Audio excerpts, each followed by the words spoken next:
Hola, muy buenas noches a todos. Bienvenidos a Liga 39, Escribir un paisaje, presentada por el Estudio de Arquitectura Mexicano TANAD, que está fundado por Diego Rivero Borrell, que nos acompaña esta noche. Bienvenido, Diego. Gracias. Bueno, antes de comenzar la plática, me gustaría agradecer brevemente a todos los que han hecho posible esta exposición.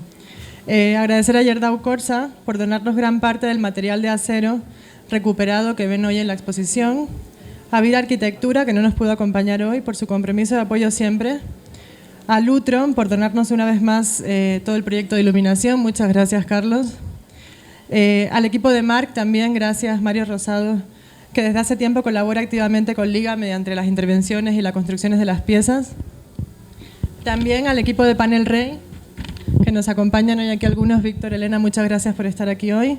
Panel Rey ha sido un colaborador activo de Liga desde hace 12 años que comenzamos y les agradecemos muchísimo. Y por último también agradecer a Laguna, a Barmini y a todo su equipo que siempre nos apoyan en nuestras intervenciones y nuestras iniciativas. También agradecer por supuesto a todo el equipo de TANAD, a Diego por supuesto, pero también a Lucía, a Ana Paulina, a Mariana, muchas gracias chicas a todas. Y por supuesto al equipo de Liga, a Arturo Arrieta, a Mari Pairol y a todos los chicos de Servicio Social que nos han ayudado en esta expo y todos los que están aquí de otras expos, gracias a todos. Y bueno, por último quiero aprovechar para dar la bienvenida a Wone X, socio fundador de Liga, y nos va a acompañar esta noche un poco en llevar la plática con Diego. Y nada, de parte de todo nuestro equipo, esperamos que disfruten la charla, la expo y muchas gracias a todos por estar aquí esta noche.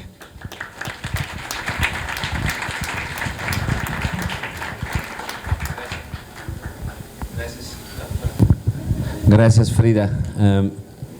Sí, correcto. Gracias a todos los que hacen Liga posible. Gracias a todos por acompañarnos hoy esta noche. Por los que hablan inglés, esta va a ser en español, pero por un mezcal. Luego hago traducción a inglés gratuita, gratuita por un mezcal. Así que después. También quiero decirles a todos que la librería que tenemos aquí en Laguna, ahorita una librería que se llama Arquilectura, que está abierta, que está allá por la entrada, donde también está el nuevo libro de Proctora a la venta, así que adelante, vayan a echar un vistazo allá a la librería. La plática con Diego, yo le propuse de hacer un poco una entrevista preparada, es decir, va a ser un poco raro porque yo le voy a hacer preguntas y él me va a contestar con diapositivas que ya tiene preparado, entonces está un poco como televisión gringa, the scripted, pero creo que funciona mejor. Entonces nada más le pedí de pensar sobre un par de temas que me parecen interesantes para tocar en esta noche. Entonces todos sabemos que como arquitectos pensamos que de repente construimos con metal y madera y piedra y vidrio. Otros arquitectos dicen que no es cierto, que realmente trabajamos con el espacio que está entre estos materiales, ¿no? Con esas voces que dicen que trabajamos más espacialmente que materialmente. La exposición de Diego trae otro material, ni el material, ni la materialidad, ni el aire que está dentro de los materiales, pero para tu exposición, Diego, al final el agua toma un papel central, ¿no? Mientras que todo el mundo de repente va esculpiendo materia o espacio, tú al final estás jugando con el tema del agua. ¿Me puedes explicar un poco sobre este papel central del agua en tu propuesta? Bueno, muchas gracias a Liga y a el equipo de Productora por invitarme. Sí, o sea, creo que el proceso, como se ha desarrollado esta exposición, viene de tiempo atrás y pues con estas preguntas un poquito que me habías hecho ya con anterioridad, pues un poco como aproveché la oportunidad un poco para desarrollar y entender por qué la razón de usar el agua, por así decir, ¿no? Y bueno, un poco, quiero partir como de este tema, de esta palabra que me ha resonado mucho últimamente, porque esta exposición se ha desarrollado un poco como sin entender muy bien cuál es el resultado final. Y creo que la primera intención fue, bueno, trabajemos con agua y metamos el agua al espacio interior, ¿no? Y pues un poco como para hablar un poquito, un antecedente de la práctica de Tanat, de la cual vamos a hablar un poco después. Creo que si algo me ha perseguido en los últimos 5, 6, 7 años, ha sido como esta incertidumbre sobre cómo es que, o esa pregunta, ¿no? Cómo es que este paisaje tan vasto en el que estamos parados, que alguna vez fue un lago, es como es ahora, ¿no? Bueno, esta es una foto del volcán Jaltepec, donde desarrollé un proyecto hace varios años para el FONCA, y desde ahí como que ya me estaba dando cuenta que había pues una problemática casi identitaria de dónde estaba parado, como una persona que nació aquí y que le contaron que antes había un gigantesco lago, que había otra cultura y que ahora vivimos en una ciudad un poco abrumadora, ¿no? Y bueno, desde ahí, o sea, en paralelo a la práctica de arquitectura que constantemente estamos haciendo, pues han surgido oportunidades para pensar a través del arte, a través de la investigación, pues cómo es que estamos habitando en el siglo XXI esta ciudad y hacia dónde vamos, ¿no?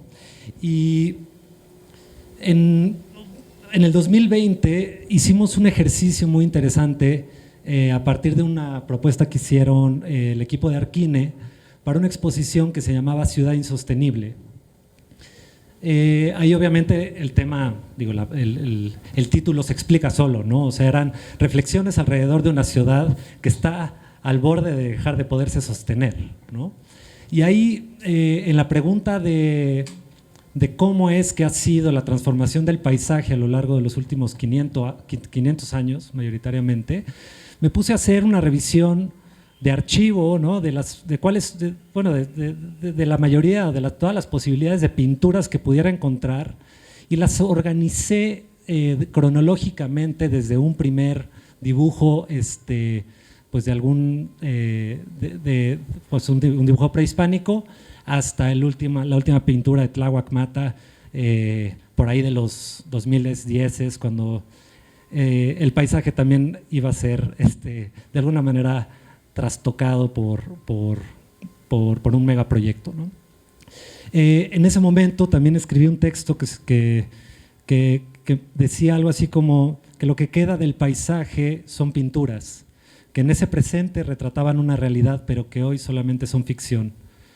En fin, como que creo que al final hay una memoria rota en la que habitamos en esta ciudad, porque para cuando la fotografía llegó, el paisaje ya estaba totalmente transformado y sobre todo el agua ya no estaba siendo este gran cuerpo que dominaba el paisaje, ¿no? O sea, que abarcaba todo el paisaje.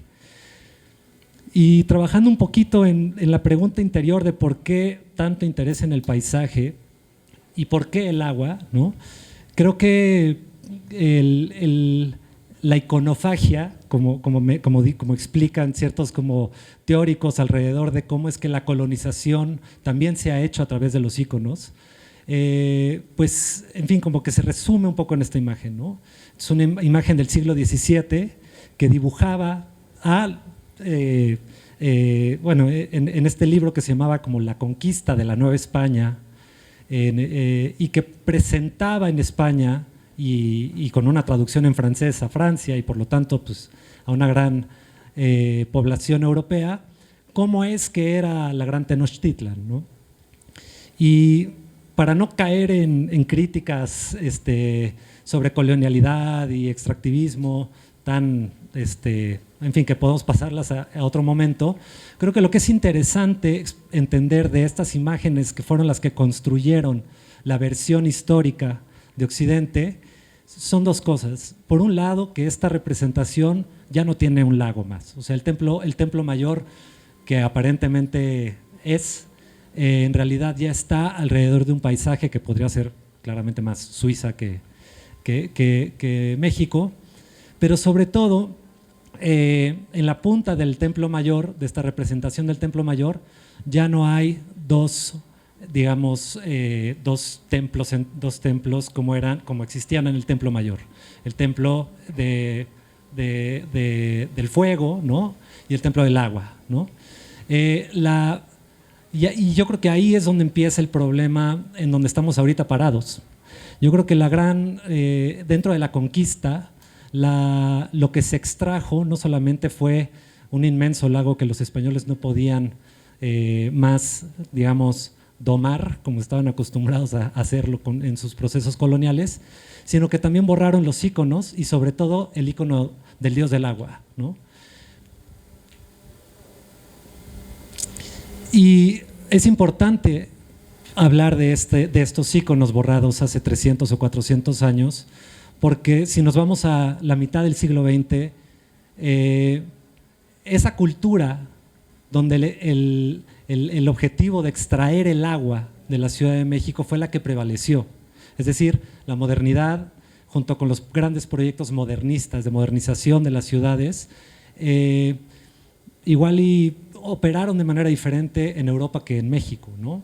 Mientras en Europa la mayoría de las ciudades tienen ríos o están, en fin, como en una relación un poco más balanceada con el paisaje natural. Aquí los proyectos del progreso evidentemente se enfocaban en mantener el plan extractivista del lago que fundaron los españoles en el proceso de colonización.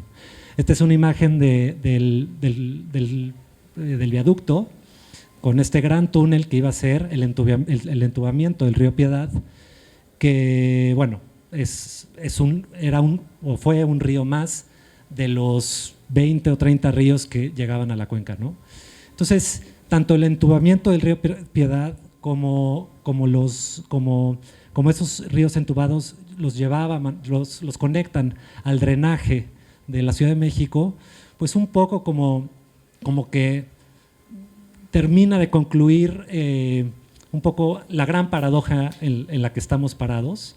Creo que es un poco la gran conclusión en la que después de tanto tiempo, una respuesta que me da un poquito de claridad de dónde viene, y yo creo que el problema no es tanto de la intención de haber extraído un lago, sino hay un problema cultural, ¿no? Un problema donde seguimos operando bajo lógicas extractivistas, ¿no? Termino esta pregunta un poco con esta frase que hice para otra exposición, en fin, este texto, donde recuerdo que en la carrera, en últimos semestres, teníamos un maestro que siempre nos decía como, chicos, aguas, porque el agua es cabrona, se mete por todos lados, ¿no? Y un poco, pues esa es un poco digamos que si trazas la línea ¿no? como cronológica hasta el lugar en el que en una universidad de arquitectura nos enseñaban a esconder el agua e invisibilizarla, pues entonces no hay duda que hay un problema el cual observar, y sobre todo en estos tiempos donde estamos habitando pues una crisis que no tiene una solución muy clara y que no podemos pues taparla como si quisiéramos tapar el sol con un dedo, ¿no?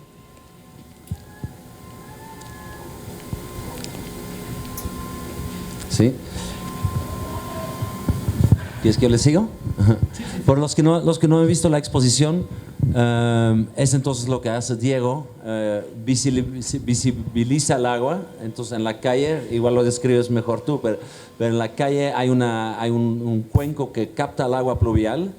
Este agua de repente lleva un momento de ser visibilizado en el espacio de liga, hasta que luego otra vez se va y se va de nuevo a estos sistemas escondidos que describes, ¿no? El drenaje, los tubos de PVC, etc. Entonces, obviamente, la intervención en liga habla de la crisis del agua en esta ciudad, y la crisis del agua obviamente también es la crisis de la ciudad, ¿no? De esta rápida y trágica expansión que han conocido las ciudades latinoamericanas, ¿no? En su texto que fue del urbanismo. Rem Koolhaas escribió sobre esto, ¿no? Sobre esta batalla perdida de la arquitectura contra la cantidad, contra el crecimiento. Entonces leo una parte.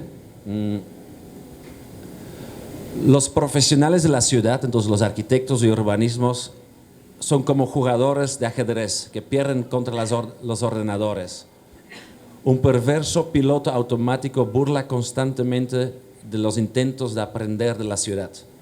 Los urbanistas, los arquitectos, ahora son especialistas en dolores fantasmas, médicos que discuten las peculiaridades de un miembro amputado, ¿no? Entonces, con este cinismo y esta desesperanza que describe Koolhaas, ¿no? Esta impotencia que creo que sentimos todos como arquitectos, urbanistas, como ciudadanos ante esta crisis, ¿cómo puedes tú, cómo reaccionas tú como Tanat, como Diego en esta exposición ante esta problemática, como tú también dijiste, tan abrumadora, ¿no? Y esa es un poco esta siguiente pregunta. Sí, sí, creo que a lo largo en fin, creo que según cómo te pega el shock, reaccionas, ¿no? Y creo que, digo, en Tanat y con el equipo, pues hemos pasado por momentos de visibilizar una crisis y de reaccionar con mucha desesperanza, ¿no? En fin, y a veces como que uno se siente como, pues en fin, como un poco frustrado de pensar que no hay muchas opciones, ¿no? Pero también, digo, o sea, como que a lo largo de abrir libros y de entender que no solamente, en fin, que así como es un problema colectivo, también empiezan a salir respuestas del colectivo, ¿no? En particular hay en fin, como que me resonó mucho en el libro de Donna Haraway, el de Seguir con el problema, donde ella plantea que podemos, o sea, es nuestra responsabilidad construir otros mundos posibles, ¿no?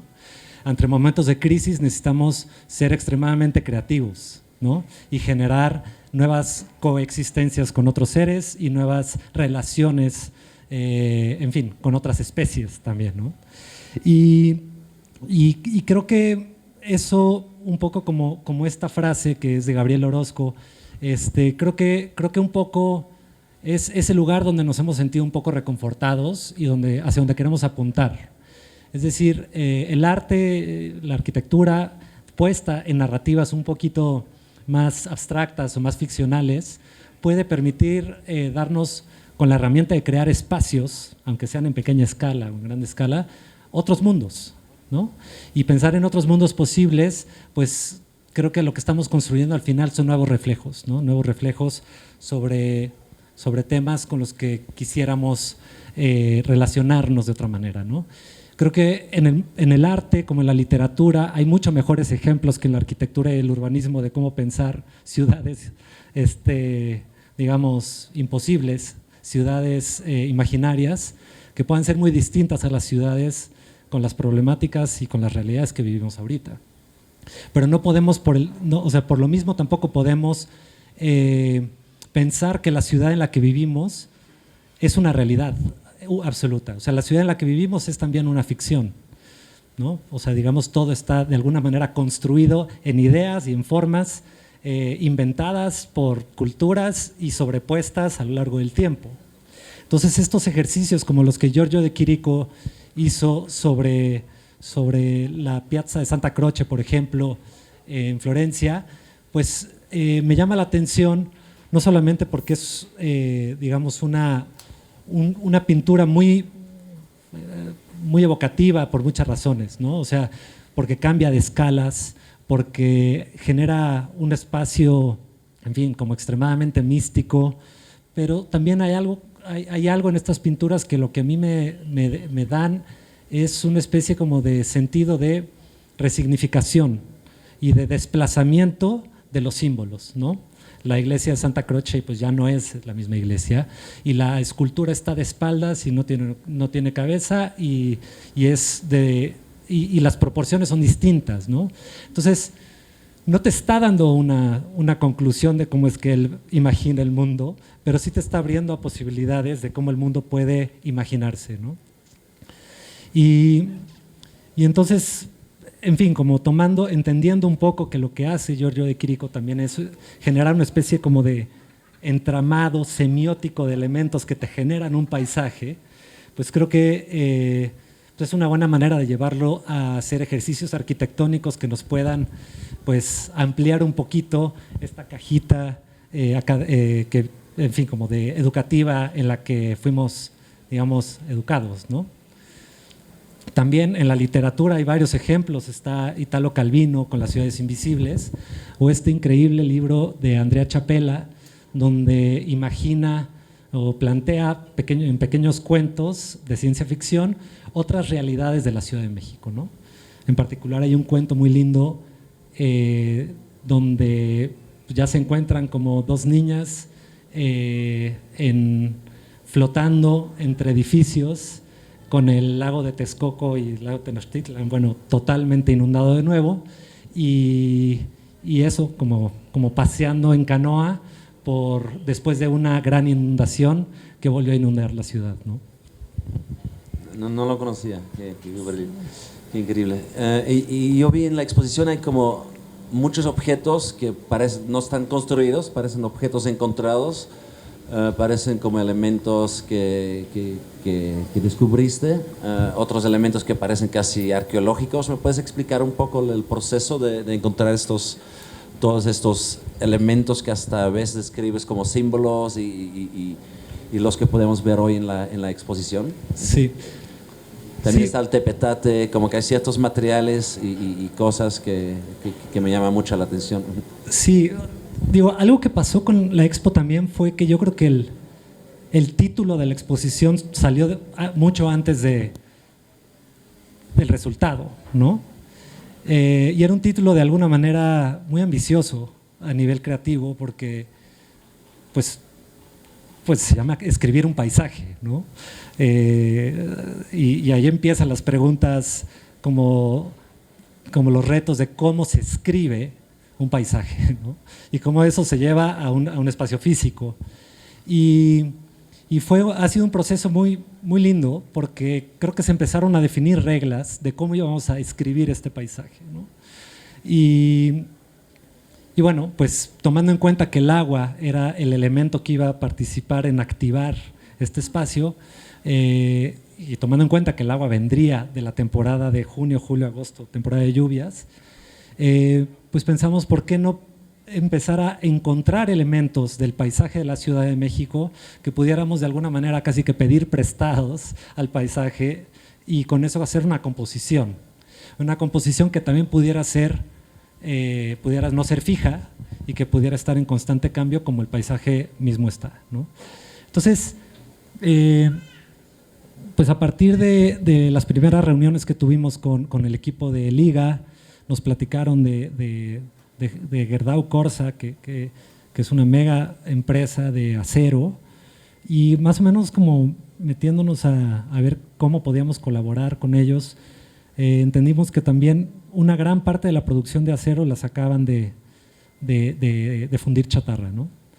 Y bueno, pues ahí como que yo creo que se fue abriendo este canal, este camino de hacer un proceso de recuperación de elementos del paisaje, elementos que probablemente estaban en una condición más de segundo, tercero, cuarto uso o de abandono, y tratar de hacer un ejercicio, aunque sea simbólico y sutil, pero arduo, para poder recuperar piezas y poder hacer una composición.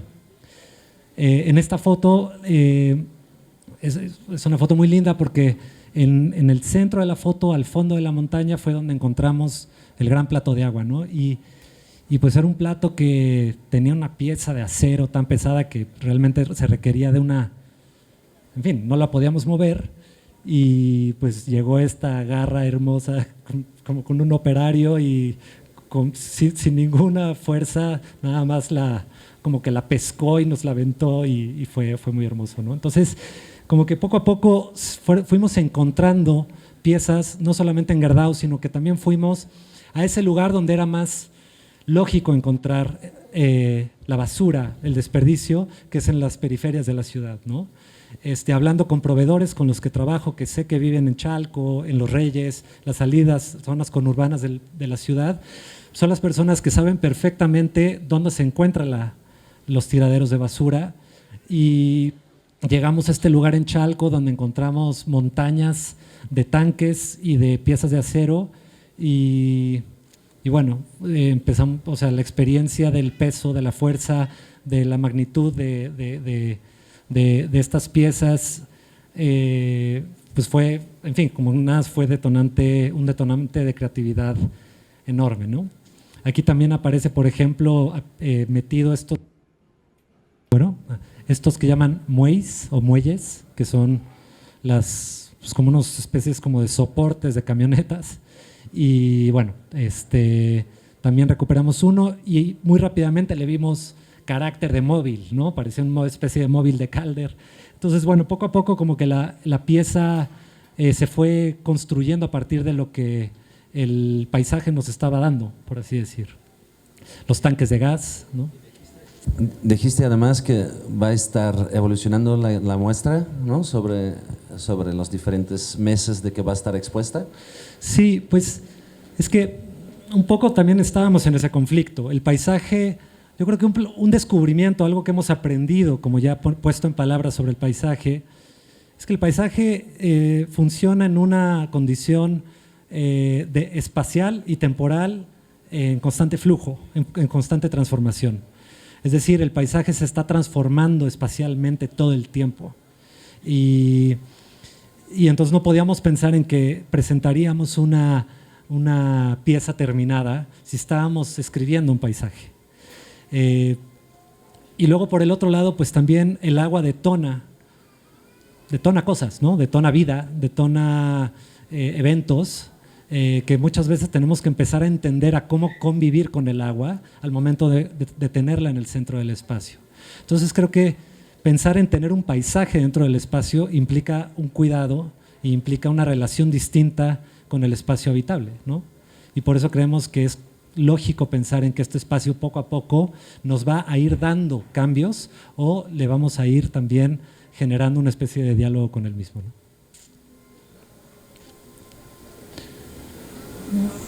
Igualmente también encontramos casas tipo, en fin, como pues como de tiradero de cosas, de gente que recolecta objetos y que compra barato y luego los vende como antigüedades, y te das cuenta que cada pieza, tanto la chatarra encontrada en Chalco como estas máscaras, estos pedazos de madera, todo tiene un peso histórico, todo tiene una carga en sí misma, y creo que también es algo que le dio muchísima potencia a la pieza misma, ¿no?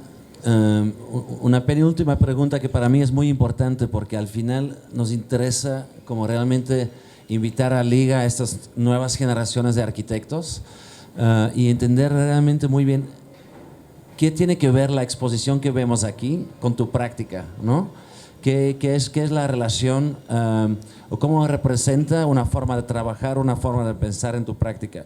Y hace poco estuvimos platicando y yo conozco de ti 2 o 3 obras que he visto publicadas, en general como obras más pequeñas, y conozco de ti también mucho proyecto más artística, instalaciones como esculturas. Y te pregunté un poco abiertamente, oye, pero ¿te interesa más una práctica artística o te interesa como el desarrollar proyectos? Y me dijiste claramente, no, y nosotros en la oficina casi todo el tiempo trabajamos en proyectos de arquitectura, eso es lo que nos gusta hacer. Por algo no hemos construido mucho. Y me dijiste, quizás no soy demasiado bueno en convencer a los clientes de que ya es hora de empezar a construir. y lo leí muy bien como un disfrute que tú tienes, un placer que tienes en el diálogo, en el desarrollo del proyecto, y que de una forma u otra quizás, bueno, es mi interpretación, es mi proyección, ¿no? Como que de una forma u otra, como que se pospone de una forma u otra la construcción. Entonces me gustaría que platiques un poco sobre la obra que realizas, en un poco sobre esta fricción que tienes siempre en tu obra, esta fricción, no, más bien esta sinergia que tienes entre tus proyectos arquitectónicos, estas instalaciones y proyectos artísticos en los que trabajas. Sí, bueno, o sea, creo que hay alguna vez un amigo nos decía y se me quedó muy grabado cuando entendí que la arquitectura es una disciplina muy noble, ¿no?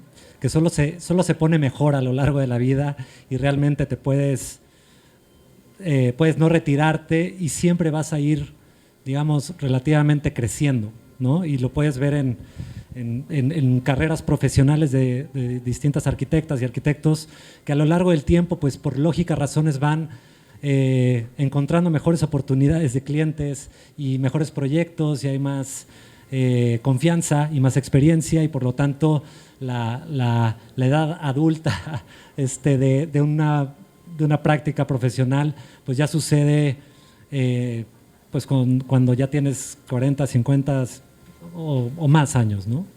Entonces creo que eso me dio mucha tranquilidad cuando lo entendí, porque si proyectas el tiempo de la arquitectura a nivel profesional, yo creo que algo que muchas prácticas creo que se saltan y luego no les cuesta trabajo encontrar es digamos, una especie de cimientos, ¿no? Y de la mano del disfrute de estar pensando, imaginando otras maneras de hacer arquitectura, obviamente con la necesidad y la angustia de no poder tener proyectos construidos, en paralelo hemos jugado mucho con la escala.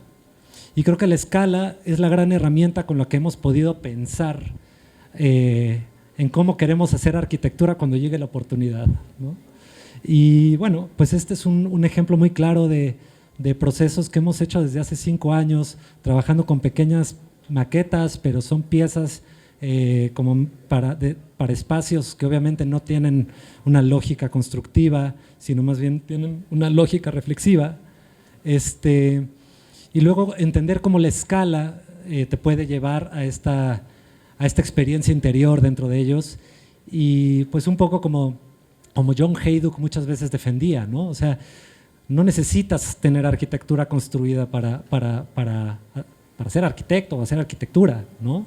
Creo que la arquitectura se puede escribir, se puede dibujar, se puede esculpir, y no solamente creo que se puede hacer, sino creo cada vez más que se debe de hacer. O sea, creo que estamos en un momento donde hay que poner un poco en duda o en cuestionamiento sobre este aparente camino y aspiración del deber ser arquitecto y de la función de hacer arquitectura, donde parece que el camino es únicamente llegar a ese cliente que tiene el dinero para darte la chamba y que puedas tener la casa que puedas fotografiar y que salga en las revistas, ¿no? O sea, yo creo que en esa ambición se pierde mucho el enfoque del pensamiento y de la reflexión crítica, que creo que estamos en un momento donde es pues inminente que esto suceda, ¿no?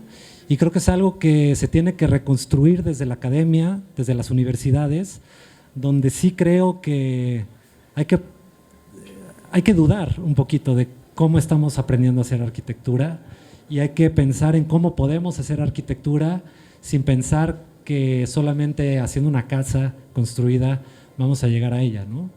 O sea, podemos jugar con fotografía, podemos hacer pequeños jardines, podemos trabajar a escalas de jardín, tal cual, ¿no? Como a escala de niños, y justamente los proyectos que más terminados tenemos son de estas escalas, ¿no?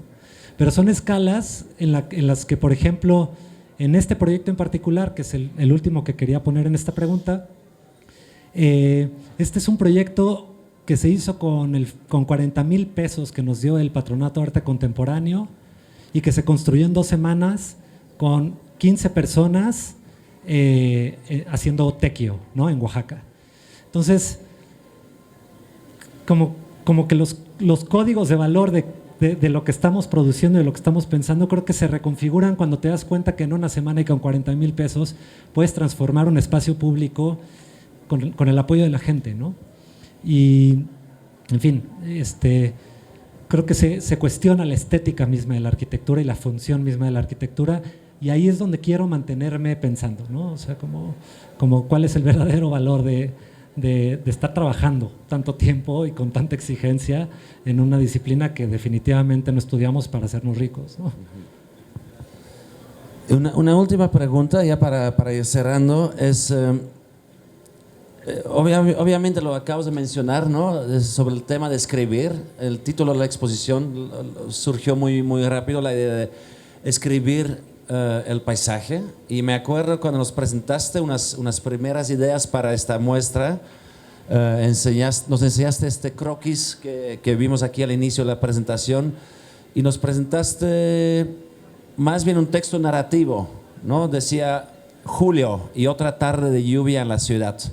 Transito calles paradas con coches esquivando charcos y baches. Finalmente llego a la laguna, ¿no? Un proyecto mucho más narrativo, mucho más como si fuera el inicio de una novela. Mientras que muchas veces cuando invitamos a arquitectos, obviamente nos presentan planos, cortes, lista de materiales, ¿no? Tu approach, tu acercamiento a esta muestra fue a través de la palabra escrita, en gran parte. Entonces quizás con esto me gustaría terminar un poco esta plática de por qué este verbo escribir como forma, como metodología de trabajo en el acercamiento a esta tarea.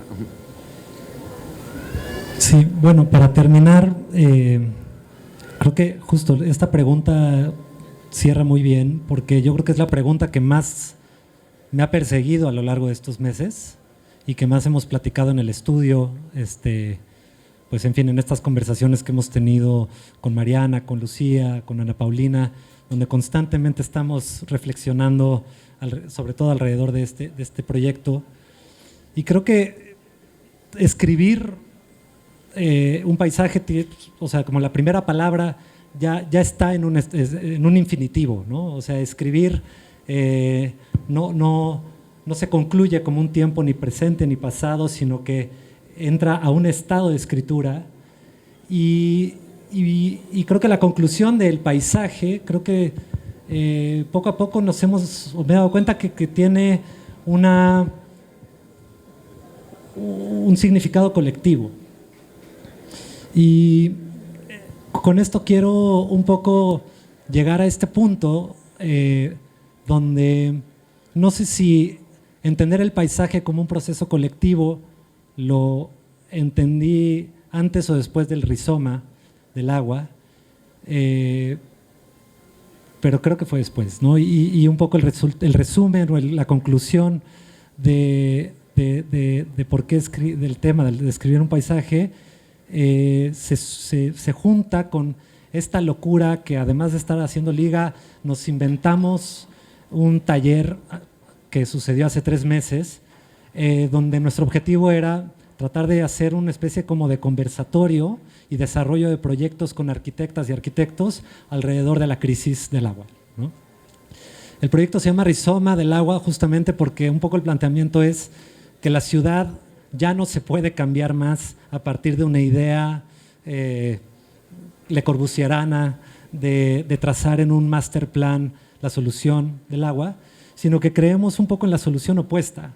Creemos que el urbanismo se va a empezar haciendo desde las células, entendida la célula como la casa, y solamente a través de un sistema rizomático pueden empezar a surgir pequeños brotes que igual y no completen lo que alguna vez fue el lago de Tenochtitlan, pero sí generen un lago fragmentado a través de diferentes brotes de agua, ¿no?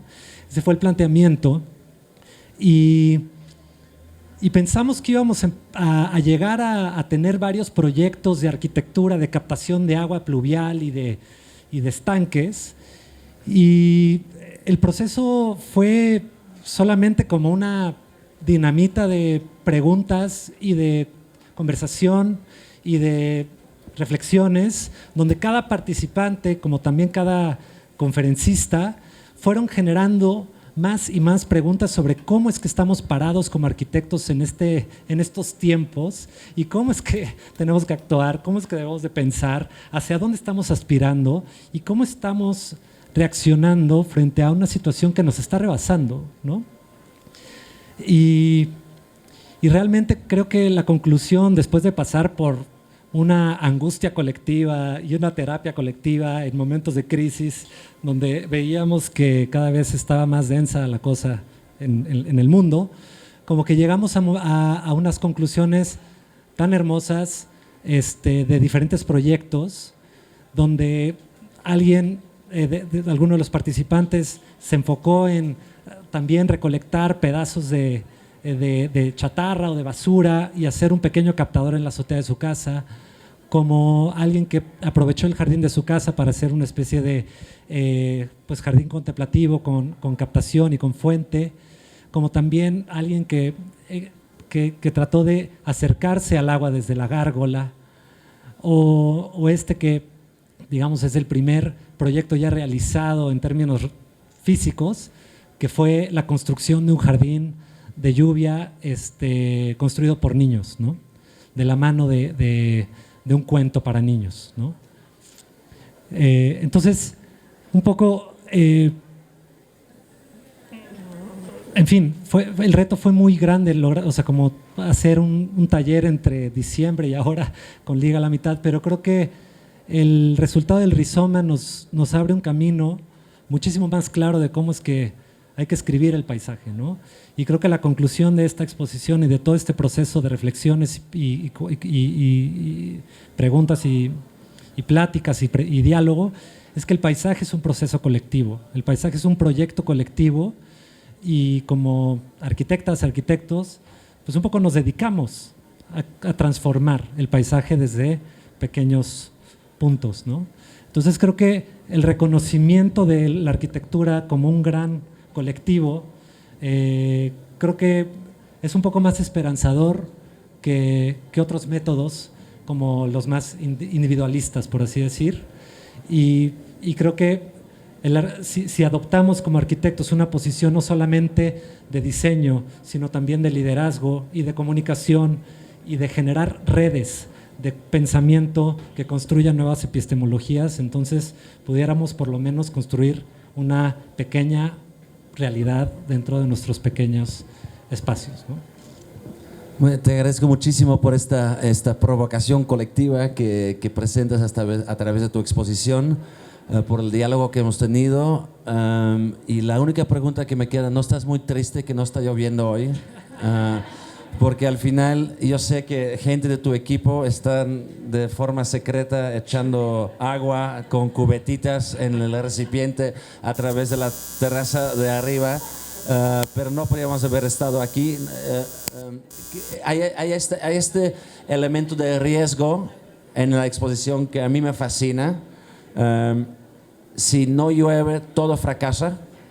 No llovió, pero obviamente no fracasó. Es justamente lo precioso, yo creo, de este atrevimiento, de esta exposición, y te agradezco muchísimo por tu poesía y tu visión en traer esta instalación a Liga. Muchas gracias, Diego. Muchas gracias, Boni. Gracias.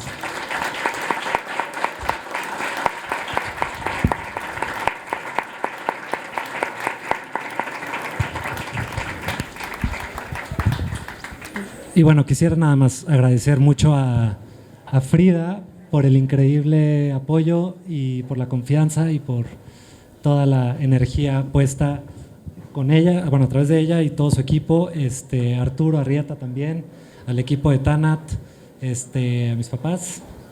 Quiero también dedicarle esta exposición a mi hermano y quiero celebrar el futuro de mis sobrinas de aquí para adelante, para generar nuevos futuros. Gracias.